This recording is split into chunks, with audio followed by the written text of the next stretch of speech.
Linda's Journal, a close read. Today we're going to look closely at a realistic fiction story called Linda's Journal. We'll read the text 2 times, each with a different purpose. We'll write notes in the margin identifying what the text says and how it's written. We'll also answer questions that allow you to demonstrate understanding of what you've read. This is sometimes called close reading. So you'll need your text for close reading and the journal we use in school to write down your ideas. Turn to page 23 in your text for close reading. Note, I'm using a copy of the text that you can get from your teacher. Because there are 2 margins, I can easily distinguish the notes that go for each read. Some of you will write your notes in the text itself. Some of you will use Post-it notes.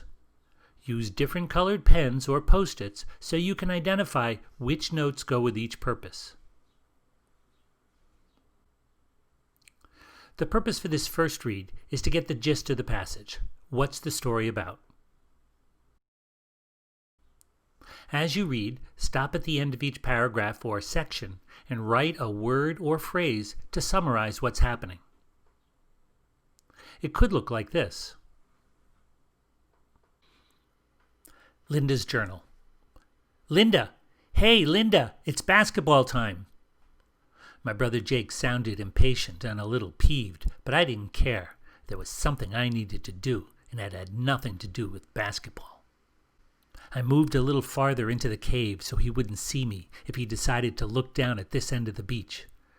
I didn't go in too far because I'm afraid of the dark, shadowy corners where the light from the entrance doesn't reach. So I'm going to summarize this information by writing, Linda's hiding in a cave to do something secret. Linda's afraid of the dark. Now you read the rest of the story.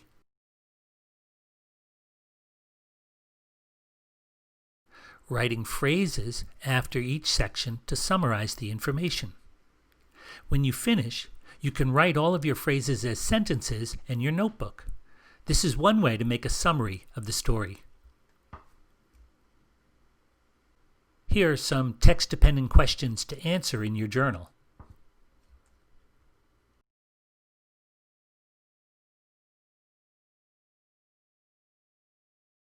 If you're working at home, find a classmate or an older person to talk to about your ideas.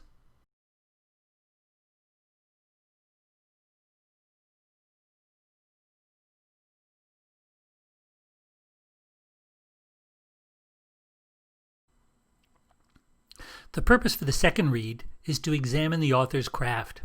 How is the text written?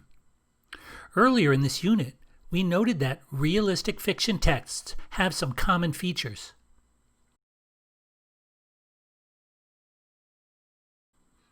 We also noted that stories are often told in a sequence of events, sometimes called the plot of the story. The sequence of events tells what happens. During this second read, we want to identify the realistic fiction elements of Linda's Journal. We also want to identify the sequence of events, or the plot. Let me show you how I would take notes for author's craft. Linda! Hey, Linda! It's basketball time! My brother Jake sounded impatient and a little peeved, but I didn't care. There was something I needed to do, and it had nothing to do with basketball. I moved a little farther into the cave so he wouldn't see me if he decided to look down at this end of the beach. I didn't go in too far because I'm afraid of the dark, shadowy corners where the light from the entrance doesn't reach. So I can see that the author has put in an attention-grabbing beginning here to make me want to read the rest of the story. What's going to happen to Linda? Why is she in the cave? I also noticed that it's told from a first-person point of view. She uses the word I.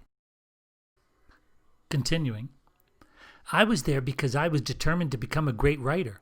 A great writer needs a cool, quiet, private place to work, and the cave was perfect on this sizzling hot day. The author has introduced the main character and a setting. Linda is the main character, and the setting is a dark cave at one end of a beach. The author seems to suggest that being a great writer is the problem or conflict Linda will deal with.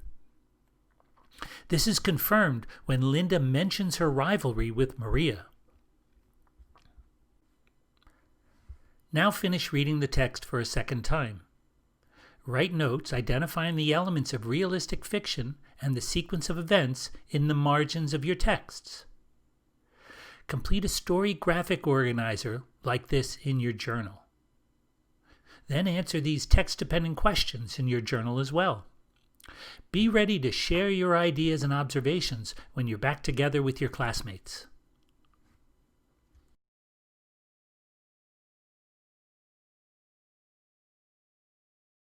If you're working at home, find a classmate or an older person to talk to about your ideas.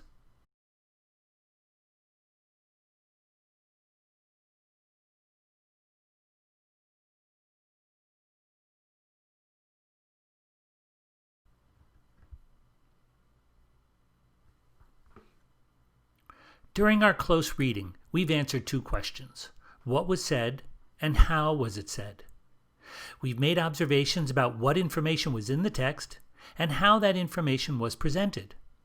We wrote these observations as notes in the margin or on different colored sticky notes. Now we want to answer the question, why did the author write this story and why did she write it this way? We want to make conclusions based on our observations. Let me show you how I would do that. One observation I made is that Linda's afraid of the dark in the cave as the story begins, and no longer afraid of the dark at the end of the story. At the end of the story, Linda signs the secret agreement and chooses friendship over her goal of being a great writer. Miraculously, she is no longer afraid of the dark. The author's message seems to be choose friendship over ambition. I look at the interrelationships between the two elements. I make the conclusion that the author included being afraid of the dark to support her message on friendship. Here are some questions that require you to figure out why the author chose to include this element by interpreting what it represents. Write your conclusions and explanations in your journal. Number 1. We've observed that Linda is jealous of Maria. I've also observed that the setting is sizzling hot at the beginning of the story and cooler at the end of the story. What conclusions can I make about why the author included these two elements? Number 2. After signing the secrets agreement, Linda shares her food. Why did the author include this? What conclusion can you make?